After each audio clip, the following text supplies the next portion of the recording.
નમસ્કાર વિદ્યાર્થી મિત્રો, તમારું સ્વાગત છે IAS lifestyle daily current affair એનાલિસિસમાં, જ્યાં આપણે યુપીએસસી સિવિલ સર્વિસ એક્ઝામિનેશનની જે વિદ્યાર્થીઓ તૈયારી કરે છે, કરંટ અફેરની જે વિદ્યાર્થીઓ તૈયાર કરે છે, એ વિદ્યાર્થીઓ માટે કરંટ અફેરની પ્રિપરેશન સારી રીતે થઈ શકે એના માટે આપણે ડેલી બેઝ ઉપર ધ હિન્દુનું ગુજરાતી અને હિન્દી એનાલિસિસ કરીએ છીએ, જેમાં એક્ઝામ પોઈન્ટ ઓફ વ્યૂ જે મહત્વના ઇન્ફોર્મેટિવ ન્યૂઝ અને એડિટોરિયલ હોય છે એની આપણે ઇન ડિટેલ ચર્ચા કરીએ છીએ અને ખાસ આગ્રહ રાખીએ છીએ કે ઓછા સમયમાં સૌથી વધારે ટોપિક અને સૌથી વધારે ઇન્ફોર્મેશનની આપણે ડિસ્કશન કરી લઈએ.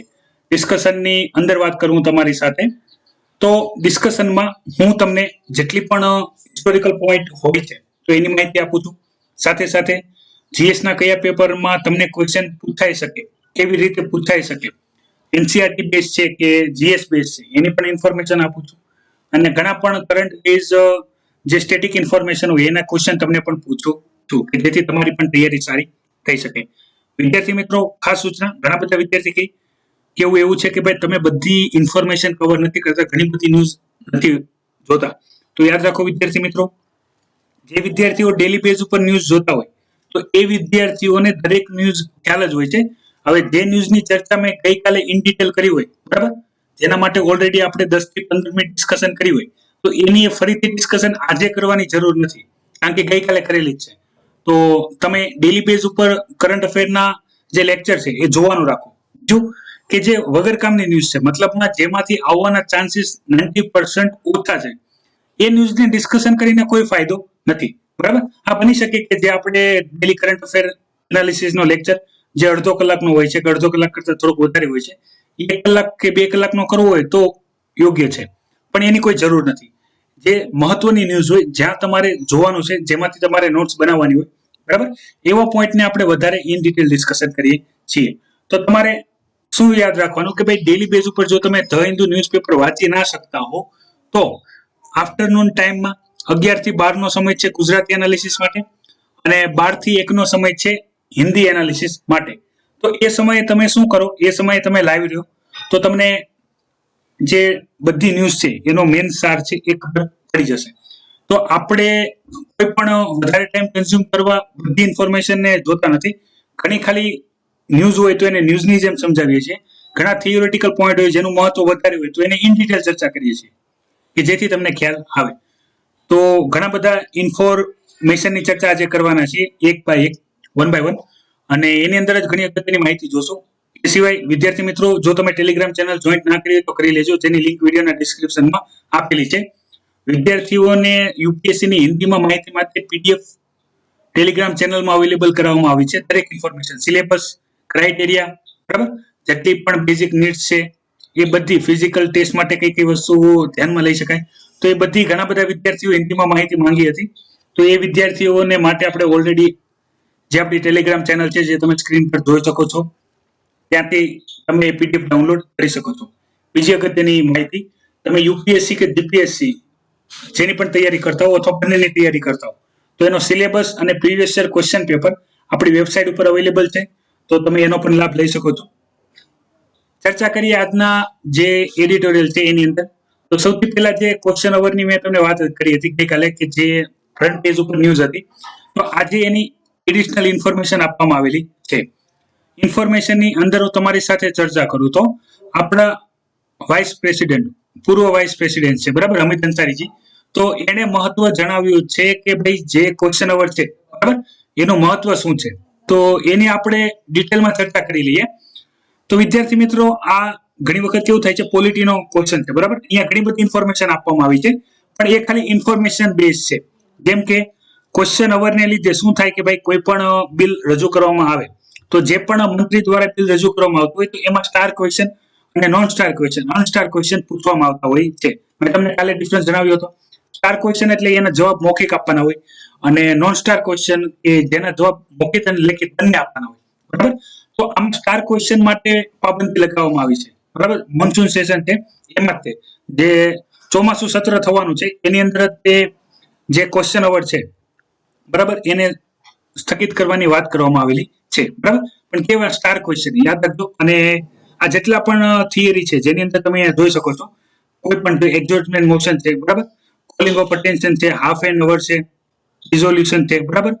તો આ બધું આપણે ઓલરેડી તમે જો આપણી યુપીએસસી હિન્દી પ્લેલિસ્ટની અંદર પાર્લામેન્ટની જે કન્સ્ટ્રક્શન હોય છે, બરાબર, પોલિટીની અંદર, તો ઘણા બધા વિદ્યાર્થીઓએ દરેક વસ્તુ તૈયાર કરી હોય છે, બરાબર. Part 1, part 2, part 3, part 4, part 5, જેમાં યુનિયન એક્ઝિક્યુટિવની વાત કરવામાં આવી રહી છે. તો એમાં વિદ્યાર્થીઓએ પાર્લામેન્ટની અંદર લોકસભા, રાજ્યસભા તૈયાર કર્યા હોય છે, કઈ રીતે મેમ્બરનું ઇલેક્શન થાય છે, કઈ રીતે એલિમિનેશન કરવામાં આવે છે, ક્રાઇટેરિયા શું હોય, એજ કેટલી જોઈએ, એ બધી ઇન્ફોર્મેશન ઓલરેડી તૈયાર કરેલી હોય છે, બરાબર. પણ આવી જ્યારે કરંટ બેઝ કોઈ ટોપિકની ચર્ચા થતી હોય, ક્વેશ્ચન હોય, તો એ ટોપિક જો તમે તૈયાર ના કર્યો હોય, તો કે બધા વિદ્યાર્થી કર્યો જ હોય જેને પોલિટીને સારી રીતે પ્રિપેર કરી હોય એને, પણ ના કર્યો હોય તો કરી લેવાનો. કે કરંટ બેઝ પ્રિલિમ્સ અને મેન્સ બંનેમાં ક્વેશ્ચન આવી શકે છે. અને જ્યારે મેન પાર્લામેન્ટરી પ્રોસિજરની અંદર કોઈ પણ કરંટની ચર્ચા ચાલતી હોય, બરાબર, પછી નો કોન્ફિડન્સ મોશન હોય કે અન્ય કોઈ પણ હોય, મેજોરિટી હોય, કે જેમ એન્ટી ડિફેક્શન લો હતી, મેં તમને માહિતી આપી હતી, તો ત્યાંથી પ્રિલિમ્સ અને મેન્સ બંનેમાં ક્વેશ્ચન આવી શકે છે. તો અહીંયા મહત્વની અંદર એ જ વાત કરી છે કે ભાઈ કોઈ પણ એપ્રુવલ ઓફ ટેક્સેશન હોય, બરાબર, અથવા કોઈ બિલ લાવવામાં આવ્યું હોય, તો બિલની અંદર કોઈ પણ ખામી હોય, તો ક્વેશ્ચન પૂછવાથી ખબર પડતી હોય છે, ડિબેટ થવાથી ઘણી બધી માહિતીઓ આપણી સામે આવતી હોય છે. તો એ જ અહીંયા મહત્વની થિયોરિટિકલ મહત્વની ચર્ચા કરેલી છે કે જે તમને વગર વાંચે પણ ખબર જ હોય. તો એ જ બધી ઇન્ફોર્મેશનની અહીંયા ચર્ચા કરેલી છે, બરાબર.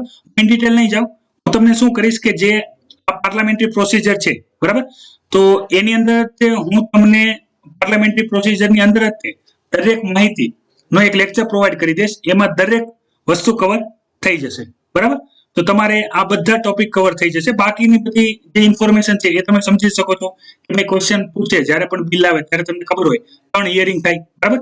ફર્સ્ટ હિયરિંગ થાય, સેકન્ડ હિયરિંગ થાય, થર્ડ હિયરિંગમાં વોટિંગ થાય, અને પછી એ બિલમાં જરૂરી હોય તો કમિટીને રેકમેન્ડેશન કરવામાં આવે. એ બધી માહિતી જ અહીંયા ચર્ચા કરેલી છે. તો આપણે પાર્લામેન્ટરી પ્રોસિજરની અંદર આ દરેક જે સેશન છે, બરાબર, શૂન્ય અવકાશ, પછી ક્વેશ્ચન અવર, તો આ બધાનું હું તમને ઇન ડિટેલ એક સ્પેશિયલ લેક્ચર પ્રોવાઈડ કરી દઈશ, જેમાં આપણે રેગ્યુલર કરંટ બેઝ ટોપિકમાં જે સૌથી વધારે ટોપિક રિપીટ થતો હોય એની માહિતીને આપણે જે ચર્ચા કરીએ છીએ એ માહિતી હું તમને એ સ્પેશિયલ લેક્ચરની અંદર જ પ્રોવાઈડ કરી દઈશ. એટલે તમારે આ દરેક ટોપિક કવર થઈ જશે, બરાબર. તો વાંચી લેજો એકવાર, ના સમજાય તો તમે કોમેન્ટ કરી શકો છો. અત્યારે ખાલી એટલું યાદ રાખજો કે ક્વેશ્ચન અવરની અંદર જે 2 પ્રકારના ક્વેશ્ચન હોય છે, સ્ટાર ક્વેશ્ચન અને નોન સ્ટાર ક્વેશ્ચન. એમાં નોન સ્ટાર ક્વેશ્ચન પૂછી શકાશે, બરાબર, કે જેનો જવાબ મૌખિક અને લેખિત બંને આપવાનો હોય. પણ જે સ્ટાર ક્વેશ્ચન છે કે જેનો જવાબ ખાલી મૌખિક આપવાનો હોય એ પૂછી શકાશે નહીં. જે ચોમાસું સત્ર છે એના માટે. અને એનું રીઝન શું આપવામાં આવ્યું છે? એનું રીઝન આપવામાં આવ્યું છે કોરોના વાયરસ પેન્ડેમિક, બરાબર. ક્લિયર છે? તો વિદ્યાર્થી મિત્રો અહીંયાથી આગળ ડિસ્કશન કરીએ. આજે ઘણા બધા એવા મુદ્દા છે જેનું આપણે ઇન ડિટેલ ડિસ્કશન કરવાનું છે. તો આપણે જે અગત્યના ટોપિક છે એની ઉપર વધારે ડિસ્કશન કરશું, જે થિયોરિટિકલ વધારે છે અને જેની અંદર ચર્ચા વધારે કરવાની છે એવા ટોપિક વન બાય વન, કે જેથી અગત્યના જેટલા પણ ટોપિક હોય એ કવર થઈ જાય. તો સૌથી પહેલા અહીંયા ફરીથી ચર્ચા કરી લઈએ હેલ્થકેર સિસ્ટમ માટે. તો હેલ્થકેર સિસ્ટમ શું છે અને હેલ્થકેર સિસ્ટમની અંદર જે ડિજિટલ કાર્ડની સિસ્ટમ શું છે એની વન બાય વન માહિતીની ચર્ચા કરી લઈએ. તો આપણા માનનીય વડાપ્રધાન નરેન્દ્ર મોદીજીએ 15 ઓગસ્ટના દિવસે જે લાલ કિલ્લા ઉપરથી ભાષણ કર્યું હતું એમાં નેશનલ ડિજિટલ હેલ્થ મિશનની વાત કરી હતી. હવે આ ચર્ચા આપણે ઓલરેડી 16 ઓગસ્ટ, 17 ઓગસ્ટ, 18 ઓગસ્ટે ઇન ડિટેલ કરી હતી જ્યારે આ લેક્ચરની માહિતી આવી હતી, બરાબર, એડિટોરિયલની અંદર. તો ત્યારે મેં તમને બધી વિગતવાર માહિતી આપેલી હતી. જૂના વિદ્યાર્થીને ખ્યાલ જ હશે અને નવા વિદ્યાર્થીઓને સમજાઈ જાય એની માટે અગત્યના પોઈન્ટ મેં હાઇલાઇટ કરી દીધા છે. બાકીના પોઈન્ટની ડિસ્કશન હું તમારી સાથે કરી લઉં છું. કહેવા શું માંગે છે? તો અહીંયા એવું કહેવા માંગે છે કે જેમ આપણા બધા પાસે આધાર કાર્ડ છે, વોટર કાર્ડ છે, એવી રીતે આપણી પાસે એક હેલ્થ કાર્ડ હશે, બરાબર, હેલ્થ કાર્ડ આઈડી હશે કે જેનો ઉપયોગ આપણે કઈ રીતે કરી શકતા હશું, જેનો ઉપયોગ આપણે કરવા માટે એક સિસ્ટમ, ડિજિટલ સિસ્ટમ ક્રિએટ કરવામાં આવશે આઈટી સેક્ટરની સાથે ભેગા મળીને. જેની અંદર શું કરવામાં આવશે કે ભાઈ દરેક પેશન્ટ હોય, પેશન્ટ એટલે આપણે બધા તે કે જેને કોઈ પણ બીમારી હોય અને એ ટ્રીટમેન્ટ માટે જાય કોની પાસે? ડોક્ટર પાસે. તો ડોક્ટરને કેવું થવું પડતું છે કે ભાઈ જે પ્રાઇમરી લેવલના આપણા ક્લિનિક હોય છે, આરોગ્ય કેન્દ્ર કે આપણા જે જનરલ પ્રેક્ટિશનર ડોક્ટર હોય છે, આપણે જે એરિયામાં, બરાબર, શેરીની બહાર અથવા જે પણ કોઈ પણ એરિયા હોય ત્યાં, તો એ લોકો એ મેન્ટેન કરતા હોય છે. પણ જ્યારે ત્યાંથી આરોગ્ય કેન્દ્રમાં અથવા હોસ્પિટલમાં પેશન્ટ જતા હોય છે તો ત્યારે દરેક ક્લિનિકલ હિસ્ટ્રી સાચવવામાં આવતી નથી. પણ મેડિકલ સિસ્ટમની અંદર મતલબમાં જે હોસ્પિટલ સિસ્ટમ છે એની અંદર ક્લિનિકલ હિસ્ટ્રી હોવી જોઈએ કે જેથી પેશન્ટને કોઈ પણ બીમારી થાય તો એની ટ્રીટમેન્ટ માટે આપણે એની ક્લિનિકલ હિસ્ટ્રી આપણને ખબર હોય પહેલેથી નથી. જેમ કે એમને પ્રેશર છે કે નહીં, એમને ડાયાબિટીસ છે કે નહીં, એમને G6PD પોઝિટિવ છે કે નહીં, અને બીજી કોઈ જે ડ્રગ રેઝિસ્ટન્સ છે કે નહીં, બરાબર. તો આ ઇન્ફોર્મેશન જો ડોક્ટર પાસે ઓલરેડી અવેલેબલ હોય, અને બીજી વસ્તુ કે આની પહેલા કોઈ પણ પેશન્ટની સાથે કોઈ સર્જરી કરી છે અથવા કોઈ મોટી ટ્રીટમેન્ટ જેમ કે ટીબીના પેશન્ટ છે કે નહીં, અને કેન્સરની ટ્રીટમેન્ટ ઘણી વખત લેતા હોય છે કિમોથેરાપી, બરાબર. તો આવી બધી જે ડિટેલ હોય છે એ ક્લિનિકલ રેકોર્ડની અંદર સાચવી રાખવામાં આવે છે, બરાબર. અહીંયા બે વાત કરવામાં આવી છે કે આ જે ડિટેલ છે એ બધી ગોઈંગ ડિજિટલને માધ્યમથી આપણે સ્ટોર કરશું. ક્યાં? ભારતની અંદર જ લોકલી સ્ટોર કરવા માટે કહેવામાં આવ્યું છે, બરાબર, બહાર નહીં. બીજી વસ્તુ, જ્યારે આ ચર્ચા આવી હતી ત્યારે મેં તમને બધી માહિતી જણાવી હતી કે ભાઈ જેવી રીતે આપણી પાસે અત્યારે આધાર કાર્ડ છે, આધાર કાર્ડ નંબર છે, એવી રીતે આપણી પાસે હેલ્થ કાર્ડ હશે, બરાબર, જેનું આપણે નેશનલ ડિજિટલ હેલ્થ મિશનની અંદર આપણા બધાનું શું હશે? રજીસ્ટ્રેશન હશે. એટલે કોઈ પણ વ્યક્તિ કે જે હોસ્પિટલમાં જશે ટ્રીટમેન્ટ માટે, તો એ વ્યક્તિ જ્યારે જશે ત્યારે એ પોતાનો હેલ્થ આઈડી કાર્ડ આપશે તો ડોક્ટર હશે એ એક્સેસ કરીને જોઈ શકશે એની ક્લિનિકલ હિસ્ટ્રી એક જ જગ્યાએ. મતલબમાં આપણે કેમ બેંકની અંદર ખોલી એટલે એમનું આખું બેંકનું કેટલી લેવડ દેવડ છે એ રેકોર્ડ ખુલી જાય, એવી જ રીતે આપણી જે મિનિસ્ટ્રી ઓફ હેલ્થ છે એને આઈટી એક્સપર્ટ સાથે મળીને શું કરવામાં આવશે કે ભાઈ એક હેલ્થ આઈડી ક્રિએટ કરી દેવામાં આવશે અને ડેટા લોકલી સ્ટોર કરવામાં આવશે. અને એનું એક્સેસ કરવાની પરમિશન કોને આપવામાં આવશે એનું પણ ડ્રાફ્ટ તૈયાર કરવામાં આવશે. એવું નહીં થાય કે આપણે બધા આ ડેટા છે એ શું કરી શકે? ઓપન કરી શકે. તો પર્ટિક્યુલર ઘણા બધા એવા ડોક્ટર હશે કે જે એક્સપર્ટ હશે, બરાબર, એ લોકોને આની શું કરવામાં આવશે? એ લોકોને આના માટે ઓથોરાઇઝ કરવામાં આવશે કે ભાઈ આ ડેટા તમે ઓપન કરી શકશો. બધા માટે ઓપન રાખવામાં આવશે નહીં, ડેટા સિક્યુરિટીને ધ્યાનમાં લઈને. બીજી વસ્તુ કે ભાઈ આનાથી ફાયદો શું થાય? તો મેં તમને કીધું એમ, માની લો કે કોઈ પણ વ્યક્તિને ડાયાબિટીસ છે, પ્રેશર છે, બરાબર, કે બીજી કોઈ પણ જીનેટિકલ બીમારી છે અથવા બીજી અન્ય બીમારી પણ છે, માનસિક બીમારી છે, તો દરેક વખતે કેવું થાય? માની લો કોઈ આજે ટ્રીટમેન્ટ માટે ગયું, પછી એને સારું થઈ ગયું, સાજા થઈ ગયા, ઘરે આવી ગયા, 5-10 વર્ષ પછી ફરીથી ગયા. હવે ફરીથી પેશન્ટને પૂછે કે ભાઈ તમને કોઈ પ્રોબ્લેમ છે કે નહીં? પેશન્ટ કે મને તો કોઈ પ્રોબ્લેમ છે નહીં, બરાબર, અને ડોક્ટર એના ભરોસે જો દવા આપી દે તો માની લો કે એમને ત્યારે કોઈ પ્રેશરનો પ્રોબ્લેમ થઈ ગયો અથવા અન્ય કોઈ પણ પ્રોબ્લેમ થઈ ગયો, તો ત્યારે શું થાય? જે એરર છે, બરાબર, કે પ્રિસ્ક્રિપ્શન જે ડ્રગ એરર છે એ આવે. તો એની જગ્યાએ શું કરવું પડે? ડોક્ટર કેવું કરતા હોય છે સામાન્ય રીતે, તમે જતા હો એટલે તમે જેવા જાઓ એવા બ્લડ યુરિનના ટેસ્ટ કરાવી લે, બરાબર, પછી તમારા બીજો કોઈ પણ પ્રોબ્લેમ હોય તો એક્સરે કરાવે. તો આવી બધા રિપોર્ટ વારંવાર કરાવતા હોય છે, એક ના એક રિપોર્ટ હોય છે. પણ આ બધી ડેટા એક જ જગ્યાએ જો સ્ટોર હોય, બરાબર, તો એ વારંવાર જે અમુક નોર્મલ જે ડેટા હોય એ આપણે ચેક કરવા પડતા નથી. તો અત્યારે કોઈ પણ પેશન્ટ નોર્મલી જ્યારે એડમિટ થતું હોય કે એના ઉપર કોઈ ટ્રીટમેન્ટ કરવાની હોય તો ત્યારે શું કરવામાં આવે કે ભાઈ એના બ્લડ રિપોર્ટ કરવામાં આવે, એના યુરિન રિપોર્ટ કરવામાં આવે, એના એક્સરે ની જરૂરત એ કરવામાં આવે, બરાબર, ડાયાબિટીસ છે કે નહીં એ ચેક કરવામાં આવે, પ્રેશર છે કે નહીં એ ચેક કરવામાં આવે, બીજી અન્ય કોઈ પણ. અને આ બધું જે હું તમને ટેસ્ટ કહું છું એ કોસ્ટલી હોય છે, બરાબર, બધાને એફોર્ડ કરી શકતા હોતા નથી, બરાબર. ઘણી વખત તો કલ્ચર ટેસ્ટ પણ કરવામાં આવે છે. હવે જે પણ વિદ્યાર્થીને કલ્ચર ટેસ્ટ શું છે એ ખબર હોય, વિડીયોની કોમેન્ટ બોક્સમાં કોમેન્ટ કરી દેજો. તો આ બધું જે એક્સ્ટ્રા છે કે તેની અત્યારે નીડ નથી હોતી સામાન્ય રીતે, તો એ પણ કરાવવું પડે છે, બરાબર. હવે માની લો કે કોઈ પણ વ્યક્તિ હશે જેને અત્યારે કોરોના વાયરસનું ઇન્ફેક્શન થયું હશે, બરાબર, અને એની ઇમ્યુન સિસ્ટમ સારી હોય કે ના હોય, પણ કોરોના વાયરસને લીધે એની ઇમ્યુન સિસ્ટમ ડેમેજ થઈ હોય, તો એવા કન્ડિશનની અંદર એમને જો શરદી ખાંસીના કોન્સ્ટન્ટ બીમારી જોવા મળે છે તો આપણે જાણી શકાય ક્લિનિકલ હિસ્ટ્રીથી કે ભાઈ આ વ્યક્તિને જે પહેલાના કન્ડિશનમાં કોરોના વાયરસ નતો, હવે થયો છે, તો આના જે નોર્મલ શરદી ખાંસી થવાનો જે રેટ છે એ વધી ગયો છે. તો આવું બધું જોઈ ક્યાં શકાય? જો તમે ડેટા એક જ જગ્યાએ ભેગા કરતા હો તો. એ તો કેવું થાય કે માની લો કે 10 વર્ષમાં 10 અલગ અલગ હોસ્પિટલમાંથી ટ્રીટમેન્ટ કરાવી હોય તો બધાના ટ્રીટમેન્ટના દરેક ડેટા અલગ અલગ હોય. પણ એક જ જો ક્લિનિકલ રેકોર્ડ રાખવામાં આવે તો પેશન્ટને હેન્ડલ કરવામાં ડોક્ટરના ઘણો બધી મહેનત અટકી જતી હોય છે. તો એના માટે આને ફોકસ કરવામાં આવ્યું છે. મેં તમને જ્યારે શરૂઆતની ચર્ચા કરી હતી ત્યારે તમને કીધું હતું કે ભાઈ આની અંદર કેટલા બધા પેશન્ટને ઇન્ક્લુડ કરવામાં આવશે, બરાબર, અને કેવી રીતે ઇન્ક્લુડ કરવામાં આવશે. તો કેટલા પેશન્ટને ઇન્ક્લુડ કરવામાં આવશે એનો કોઈ અત્યારે પાકો આન્સર નથી, બરાબર. જ્યારે ફાઇનલ રિપોર્ટ આવશે ત્યારે ફાઇનલ રિપોર્ટ એટલે બિલ આવશે ત્યારે આપણને ખબર પડશે કયા કયા લોકોને આની અંદર જોડવાના છે. અને કેટલા લેવલ સુધી? કારણ કે 135 કરોડ ભારતની જનતા છે, તો બધાને જોડવામાં આવશે કે નહીં એ પણ એક પ્રશ્ન છે. અને જોડવામાં કયા કયા ડેટાની જરૂર પડશે એ પણ સૌથી મોટો પ્રશ્ન છે. બીજી વસ્તુ કે આના એક્સેસના જે મેં તમને વાત કરી હતી કે ભાઈ પર્ટિક્યુલર હોસ્પિટલ અને ડોક્ટર જ ઓપન કરી શકશે, તો એની ઓથોરિટી કોને આપવામાં આવશે? અને બીજો જે જવાબ હતો કે આ કાર્ડ બનાવવામાં કોની અંદરમાં આવશે, તો એનો જવાબ છે અહીંયા રાષ્ટ્રીય સ્વાસ્થ્ય બીમા યોજના અને આયુષ્યમાન ભારત પ્રધાનમંત્રી જન આરોગ્ય યોજના, આ યોજનાની અંદર આ ડિજિટલ જે હેલ્થ કાર્ડ છે, બરાબર, એ બનાવવામાં આવશે, લોકોને આ મિશનની અંદર જોડવામાં આવશે. અને બીજી અગત્યની બાબત કે આમાં ખાલી પેશન્ટને ડિજિટલાઇઝ થવાની જરૂર નથી. માની લો કે એનું એક્સેસ ગવર્મેન્ટ હોસ્પિટલને આપે, આરોગ્ય કેન્દ્રને આપે, બરાબર, પ્રાથમિક સારવાર કેન્દ્રને આપે, તો ત્યાં પણ એટલી ટેકનોલોજી હોવી જોઈએ ને કે આ કાર્ડની ડેટા ઓપન કરી શકે, બરાબર. બીજી વસ્તુ કે જે ડેટા છે એ સિક્યુરિટી પણ હોવી જોઈએ. એવું નથી કે ભાઈ ડેટા આપ્યું એટલે ડેટા લીક થઈ ગઈ અને એનો મિસયુઝ થવા મળ્યો, બરાબર. ઘણી પર્સનલ ડેટા હોય, ઘણા અંગત બીમારીઓ હોય છે કે જે ઓપનલી પેશન્ટ બધાને કહેવા માંગતું હોતું નથી, તો એ ઇન્ફોર્મેશન ના સ્પ્રેડ થાય તો એની પણ કાળજી રાખવી પડશે. બીજું, લોકલી ડેટા સ્ટોર કરવા માટે કહેવામાં આવ્યું છે કે ભાઈ જે ડેટા છે એ લોકલી સ્ટોર કરવા જોઈએ કે જેની ઉપર ઇન્ડિયન લો લાગે. ડેટા પ્રોટેક્શનની જે મેં વાત હતી એ તમને કીધું હતું. જ્યારે આપણે ફર્સ્ટ ટાઈમ ડિસ્કશન કર્યું હતું ત્યારે ગવર્મેન્ટ ઓથોરિટી દ્વારા જ એવું કહેવામાં આવ્યું હતું કે ભાઈ આપણે શું કર્યું છે ખબર, આપણે ગાડી તૈયાર કરી દીધી છે, મતલબમાં નેશનલ ડિજિટલ હેલ્થ મિશનની આપણે વાત તો કરી દીધી છે, પણ ઘોડા ગાડી માટે ગાડી આપણી પાસે છે, ઘોડો છે નહીં, બરાબર. આ બધી વાતો કેવી છે? આધાર વિહીન છે.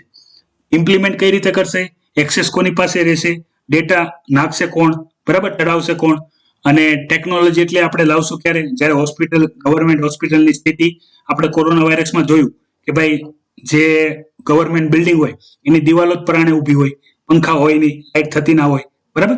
તો આવી કન્ડિશન છે ત્યાં તમે આ ડિજિટલ હેલ્થ કાર્ડની કઈ રીતે ઇમ્પ્લિમેન્ટ કરશો, એ જ બધી ચર્ચા વધારે ઉગ્ર બને છે કે ભાઈ જે જરૂર છે એ નથી કરતા, નથી જરૂર એ તમે અત્યારે કરી રહ્યા છો. અને બાકી આનો સમાવેશ ઇન્ટિગ્રેટેડ ડિઝીઝ સર્વેલન્સ પ્રોગ્રામની અંદર પણ કરવામાં આવશે. Health management information system, short form અને લોંગ ફોર્મ બંને યાદ રાખજો. ક્વેશ્ચન આવી શકે છે પ્રિલિમ્સની અંદર કે ભાઈ આ ઓથોરિટી શું કામ કરે છે, બરાબર, હેડ ઓફિસ ક્યાં છે અને કઈ રીતે ફંક્શન કરશે. આની ચર્ચા હજી વધારે વિગતવાર કરશું કારણ કે આની અંદર એવું છે કે ભાઈ ઘણી વખત હું તમને કહી દઉં છું, ધ હિન્દુ વાંચવાનો બે ફાયદા છે. એક વસ્તુ કે એમાં ગવર્મેન્ટ્સના અગેન્સ્ટમાં બહુ વધારે કહેવામાં નથી આવતું. હા, ગવર્મેન્ટની ખામીની ચર્ચા કરવામાં આવે છે પણ ગવર્મેન્ટ્સની અગેન્સ્ટમાં કહેવામાં આવતું નથી. અને બીજી વસ્તુ હું તમને ઘણી વખત કહું છું, જેટલી પણ ઇન્ફોર્મેશન આપેલી હોય છે દર વખતે એમાંથી બધી ઇન્ફોર્મેશન ઇમ્પ્લિમેન્ટ થાય એવું હોતું નથી, બરાબર. તો બધું ધ્યાન રાખવાનું. એટલે કેટલું લખવું અને કેવી રીતે લખવું એ તમારે ક્વેશ્ચનની પ્રમાણે પોતાની વિવેક બુદ્ધિ ઉપયોગ કરીને લખવાનું રહેશે, બરાબર. આ જ મેઇન ડિફરન્સ છે. જે વિદ્યાર્થીઓ વધારે માર્ક્સ સ્કોર કરે છે અને જે વિદ્યાર્થીઓ ઓછા માર્ક્સ સ્કોર કરે છે એની વચ્ચે. ગવર્મેન્ટને ક્રિટિસાઇઝ કરવાના છે પણ ધ હિન્દુમાં કર્યા હોય એવી રીતે, પોતાની અંદરની ભડાસ કાઢવાની નથી, બરાબર. હું તમને ઘણી વખત કહેતો હોઉં કે આ બધું પોકળ છે, બરાબર, પણ હું તમને જે સત્ય છે એ કહું છું. કારણ કે તમને ઇન્ટરવ્યુમાં તમે જ્યારે મેન્સની અંદર આન્સર લખતા હશો ત્યારે તમારે થિયોરિટિકલ આન્સર લખવાનો, પણ જ્યારે તમે ઇન્ટરવ્યુની અંદર જવાબ આપતા હો તો ત્યારે તમને જે ક્વેશ્ચન પૂછે એનો જવાબ તો આપવાનો, જે તમારો વ્યૂ પૂછે તો તમને જે લાગતું હોય એ તમારે જણાવી દેવાનું કે ભાઈ મારી પાસે જેટલો ડેટા છે એ પ્રમાણે આ બરાબર કામ નથી, સમજાણું. પણ એ બધી વસ્તુ અને કેટલી વસ્તુ આપણે મેન્સ એક્ઝામની આન્સર શીટમાં લખવી એ આપણે પ્રોપર રીતે ડિસાઇડ કરવાનું. ફરીથી એજીઆરનો ડિસ્કશન આવી છે તો આની આપણે ચર્ચા કરી હતી, એડજસ્ટેડ ગ્રોસ રેવન્યુ. ફરીથી એકવાર જોઈ લઈએ છીએ તો જે વિદ્યાર્થીઓએ એ લેક્ચર ના જોયો હોય એ ખબર પડી જાય. ટેલિકોમ ઇન્ડસ્ટ્રીની અંદર જેટલી પણ ટેલિકોમ ઇન્ડસ્ટ્રી છે, બરાબર, આપણે વાત કરીએ એરટેલ, વોડાફોન, આઈડિયા, જીઓ, તો આ બધી ટેલિકોમ સર્વિસ પ્રોવાઈડર કંપની છે. તો એ કંપની અત્યાર સુધી જે રેવન્યુ ટેક્સીસ જમા કરતી હતી, બરાબર, એ કોર ઇન્કમ ઉપર કરતી હતી. તો જે ગવર્મેન્ટ એમને આદેશ કર્યો હતો, આપણી જે ટ્રાય રેગ્યુલેટરી ઓથોરિટી છે, બરાબર, કે જે ટેલિકોમ ઇન્ડસ્ટ્રીને રેગ્યુલેટ કરે છે, તો એને કીધું હતું કે ભાઈ કોર અને નોન કોર બંનેનું ભેગા મળીને જે એડજસ્ટેડ ગ્રોસ રેવન્યુ થાય એની ઉપર જેટલો ટેક્સ ભરવાનો થાય એ તમારે ભરવો જોશે. તો ટેલિકોમ જે કંપની હતી, વોડાફોનની વાત કરીએ, અન્ય પણ, તો એ લોકોએ શું કીધું કે અમારી પાસે એટલી મૂડી જ નથી કે અમે ટેક્સ ભરી શકીએ અને અમે આખી કંપની વેચીને ભરીએ તો પણ એટલા પૈસા નીકળશે નહીં. તો સૌથી મોટી સમસ્યા શું હતી એટલે માની લો કોઈ પણ કંપની, વોડાફોન જેવી કંપની બંધ થઈ જાય તો એ જેટલા પણ કસ્ટમરને સર્વિસ પ્રોવાઈડ કરે છે ભારતની અંદર, તો એ બંધ થઈ જશે, એ પબ્લિકનો ઇસ્યુ થઈ જશે. બીજું કે એના દ્વારા જેટલાને પણ અત્યારે ઓલરેડી જોબ છે એ બધાની જોબ જતી રહેશે, તો અનએમ્પ્લોયમેન્ટ વધી જશે. તો એ બધું કંટ્રોલ કરવા માટે જે સુપ્રીમ કોર્ટ છે, જ્યારે પહેલા 3 મહિનાની અંદર એજીઆર ના જેટલા પણ બાકી રકમ ભરવાનો ટાઈમ આપેલો હતો, તો 10 વર્ષ લંબાવી દીધો છે. અને મેં તમને ત્યારે પણ ચર્ચા કરી હતી કે ભાઈ અત્યારે 10 વર્ષનું કીધું છે, પણ જો હજી તો પણ ઇન્સ્ટોલમેન્ટ કરીને પણ જો બાકી રહે તો 20 વર્ષ સુધીમાં હપ્તે હપ્તે પણ પૈસા તમારે પૂરા કરી દેવા જોશે. તો એની અહીંયા માહિતીની ડિટેલમાં ચર્ચા કરેલી છે. બીજી અગત્યની ઇન્ફોર્મેશન આ છે, જે ટોપિકને આપણે ફરીથી ચર્ચા કરી હતી એ અહીંયાથી કરી લઈએ. તો વિદ્યાર્થી મિત્રો, આની પહેલા મેં તમારી સાથે એક ઇન ડિટેલ ડિસ્કશન કર્યું હતું જે સ્ત્રીઓની મેરેજ એજ છે એને લઈને. ઘણા બધા વિદ્યાર્થીઓને ખ્યાલ જ હશે, પણ જે વિદ્યાર્થીઓને નથી ખ્યાલ એને ડીપલી સમજાઈ જાય એટલા માટે આપણે દરેક પોઈન્ટની ઇન ડિટેલ ડિસ્કશન કરી લઈએ. તો સૌથી પહેલા સમજો અહીંયા કહેવા શું માંગે છે, તો આ ફરીથી જે 16 ઓગસ્ટ ને 17 ઓગસ્ટના ટોપિક છે એનું રિપીટેશન છે.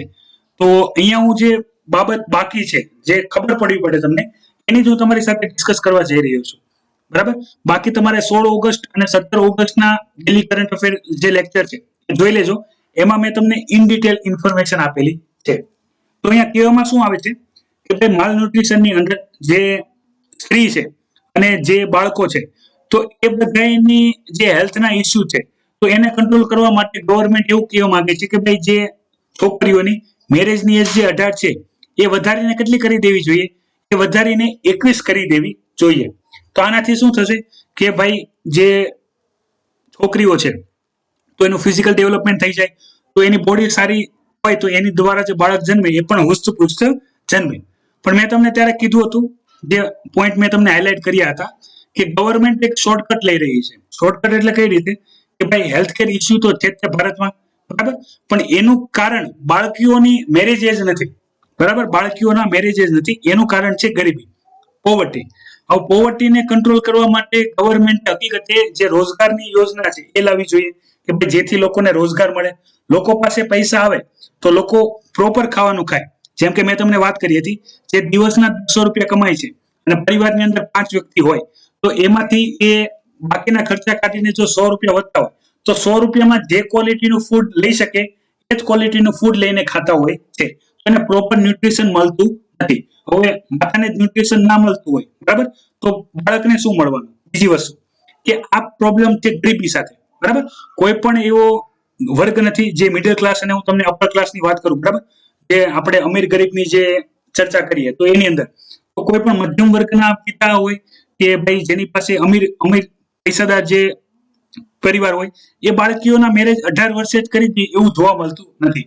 બીજું અહીંયા કારણ છે એજ્યુકેશન, કે ભાઈ જે પણ ગરીબ ઘર છે, બરાબર, એને એક તો રોજગાર છે નહીં, અને રોજગારમાં મેં પણ તમને ડિટેલમાં વાત કરી હતી કે ભાઈ જે જેટલા પૈસા આવે, આજે આવ્યા તો ખાવાનું, નથી આવ્યા તો માંગીને ખાવાનું, એ રીતની જે કન્ડિશનમાં જીતા હોય, તો એ લોકો પોતાની જે કેલોરી નીડ્સ હોય, મતલબમાં જેટલી કેલરી લેવી પડે એ લેતા હોય છે. જેમ કે એમને જે પણ શાકભાજી કે ચોખા ઘઉંની જે પણ વસ્તુ ખાતા હોય એ તો ખાય જ છે, જેને લીધે ડેલી કેલરીનું જે લેવલ છે એ અચીવ થઈ જતું હોય.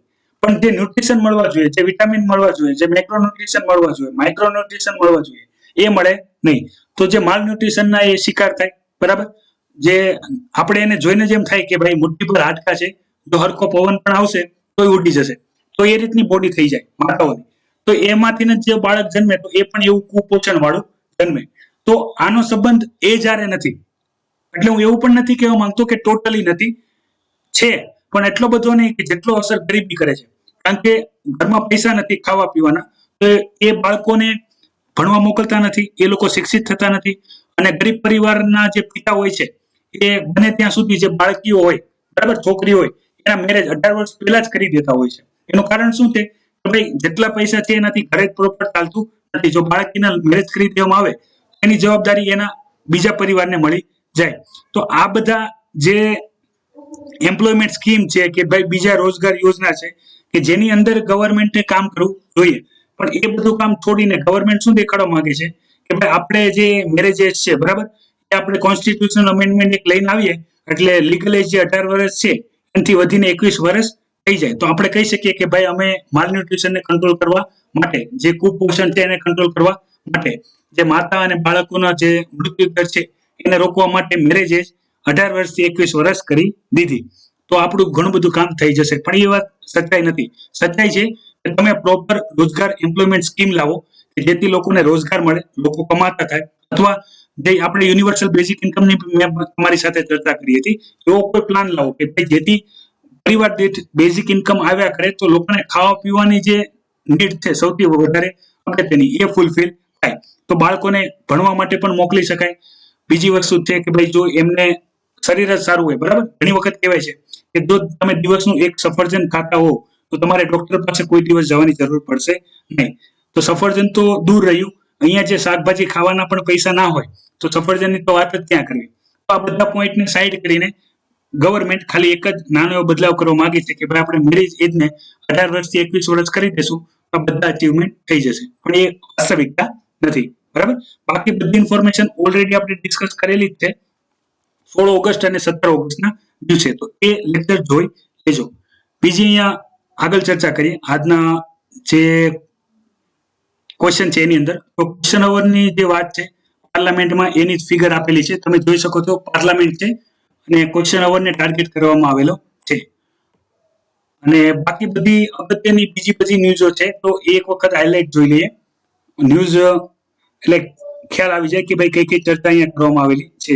યાદ રાખજો વિદ્યાર્થી મિત્રો, જેની ચર્ચા આપણે કરેલી હોય એ હું રિપીટ ચર્ચા કરતો નથી. તો તમે ડેલી બેઝ ઉપર કરંટ અફેરના જેટલા પણ ટોપિક આવે એ તમે વાંચવાનું રાખો.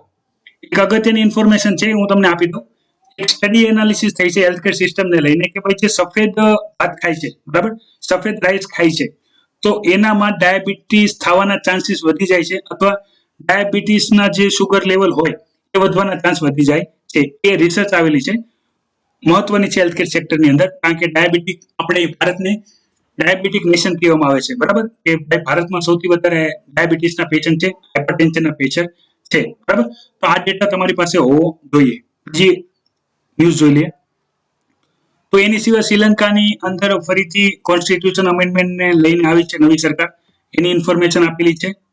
અને આજે એક જે હિન્દુ સક્સેશન એક્ટ છે એની પણ વાત કરવામાં આવેલી છે કે ભાઈ જ્યારે પણ જે ઇન્ટરકાસ્ટ મેરેજ હોય છે અને અધર રિલિજન મેરેજ હોય છે તો એ જે પતિ પત્ની બન્યા હોય છે નવા દંપતી, તો એની બધી ઇન્ફોર્મેશન જે સ્પેશિયલ મેરેજ એક્ટની અંડરમાં પબ્લિશ કરવામાં આવતી હોય છે 30 દિવસ માટે, કે ભાઈ જેથી કોઈને આની ઉપર કોઈ અપવાદ હોય, વિવાદ હોય તો એ જણાવી શકે.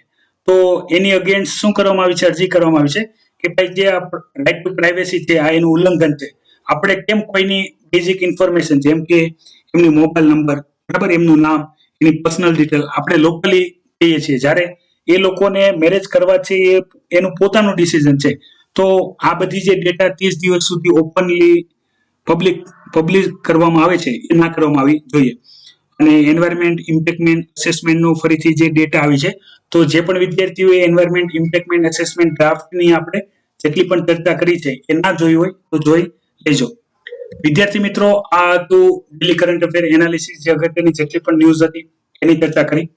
ફરીથી એકવાર વિદ્યાર્થી મિત્રો માહિતી ગમે તો અવશ્ય વિડીયોને લાઈક કરો. કોઈ ક્વેશ્ચન હોય તો વિડીયોની કોમેન્ટ બોક્સમાં કોમેન્ટ કરો. એ તો થેન્ક યુ, ગુડ ઇન્ફોર્મેશન. એમ પણ તમે કોમેન્ટ કરો કે જેથી અમને ખ્યાલ આવે ઇન્ફોર્મેશન તમને કેવી લાગી. વારંવાર પ્રયાસ કરવામાં આવે છે કે તમારા સુધી સારી અને સચોટ માહિતી પહોંચાડવામાં આવે.